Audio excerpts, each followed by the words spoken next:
Welcome to Jaklis channel, presented by Foggin, the bucket company. Yay!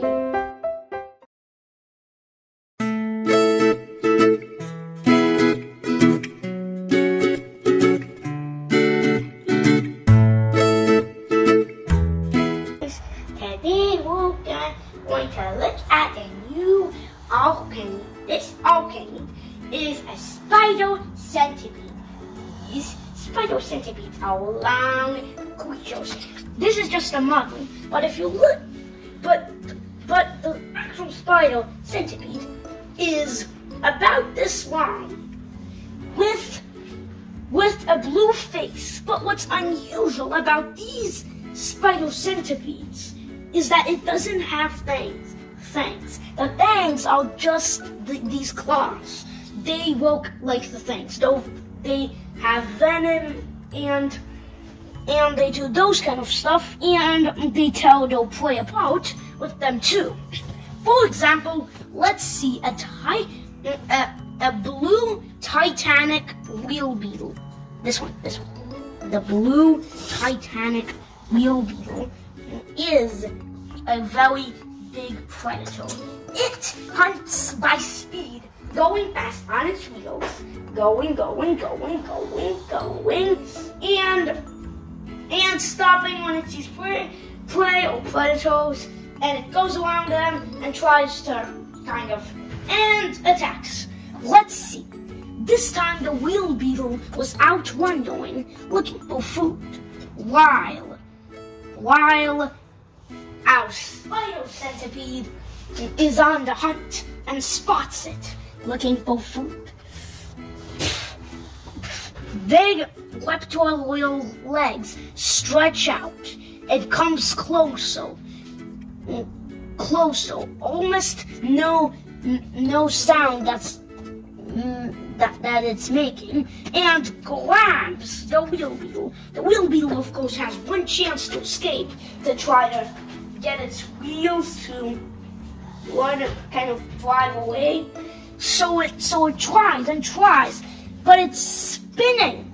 It's even spinning the centipede spider. The centipede spider has not a lot of escaping thoughts. It almost ran out of ideas how to stop it. But over time, it lifts it up, which is a great solution because then it can't drive. No more defenses left as the mantis eats the tiger wheel beetle. Now, I mean, not mantis, the tiger centipede. Not tiger centipede. Spider centipede will eat the wheel. Now we're gonna look at this big spider centipede and look at the legs. Of course, here those 6 legs, these count as legs, of course. These big front legs count as legs. Even though they're not used for walking, they're still legs, because we call them leptoidal legs. So they're legs. And they're not so high from the ground. They usually keep it like this. Or like this. Like a mantis. But, of course, this is not a mantis. This is a centipede spider. That's why they have these legs. They don't always keep them up. They kind of keep them down for a while. Then if they are in a very, very powerful fight and some other bug is like strong, they put the other leptoidal legs up and strike. But of course, if another bug actually grabs those leptoidal legs and does some damage, there could be a very, very not so small chance, but a chance for this alchemy to lose. So basically, this is will be kind of fun. So the reason why they call it a centipede spider because it's one of the longest alchemides.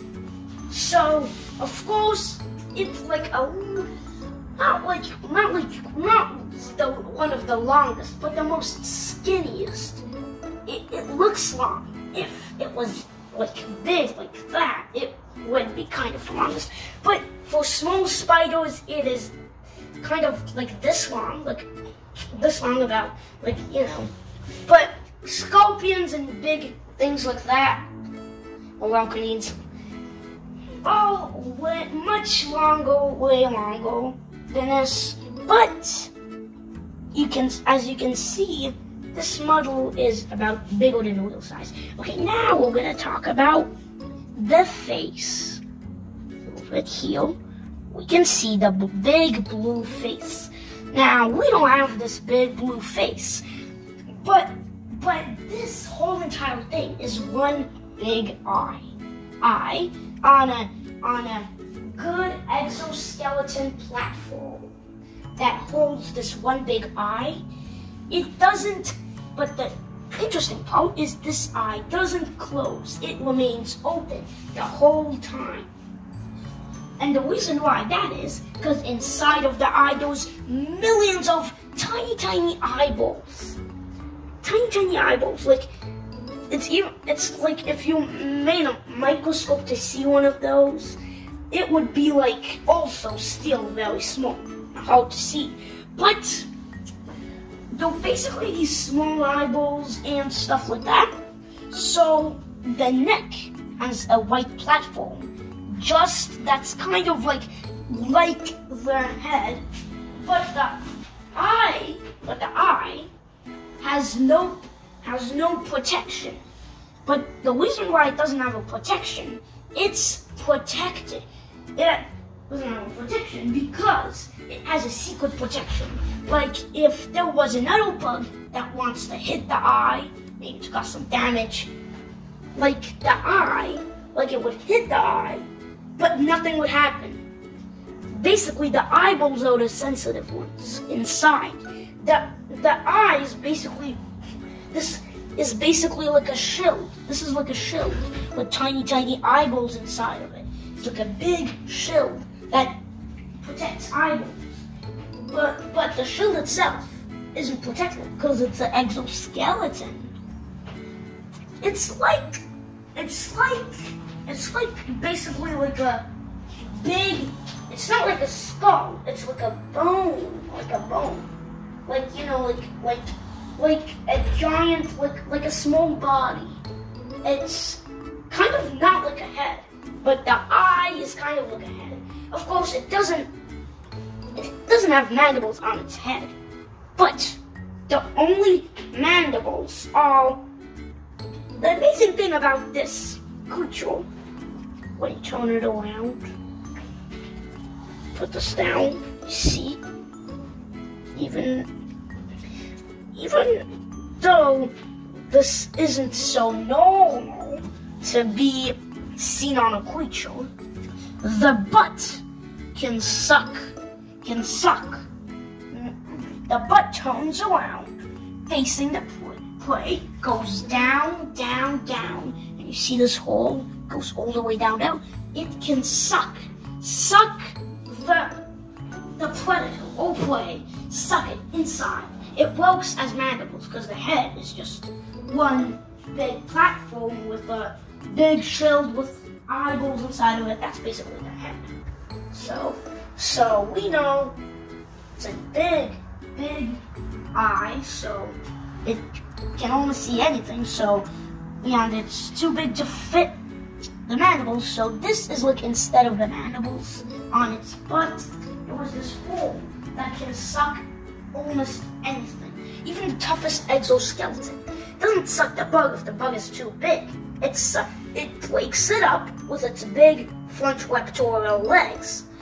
It breaks it up with that, and small one-by-one pieces get sucked in. And remember, it doesn't taste from its mouth. It tastes from its butt. Like the taste, like we taste from our mouth, it tastes, it chews and does stuff like that with its butt, which is very unique. And here is a hole. Here's a hole. It can also spin its butt, just like And here's a hole. There's a big joint here. It's kind of like a big, giant, round joint. It has an under shape and an oval shape. The oval shape is part of the shell. It's part of the shell body. This is a shell. And basically the under shape is basically holding these back legs and with that suction cup butt. And with this big suction cup butt, it also has another hole. Like if something like is right on top of the shell trying to break the shell, like another predator, and the other bee just has to turn around and spot it, then it will turn on its suction system, and the predators, like these legs tear it apart, and the suction cup sucks it in, which also makes a yummy taste for the butt to taste, and it helps this big creature. The middle legs are like the holder legs for most of the time. These are like the legs that are mostly designed for standing, mostly. But these are kind of designed for standing. The butt goes up some of the time to kind of reach high spaces and suck stuff. So these legs are, if it makes the butt go down, it doesn't have to detangle it. These are like the standing legs. And these are like the real standing legs. And these are raptorial legs. They're also legs, but they are also mostly used, but they're not used for walking. Used for catching prey. But these big claws. Okay, bye-bye. See you back in my company. Bye-bye.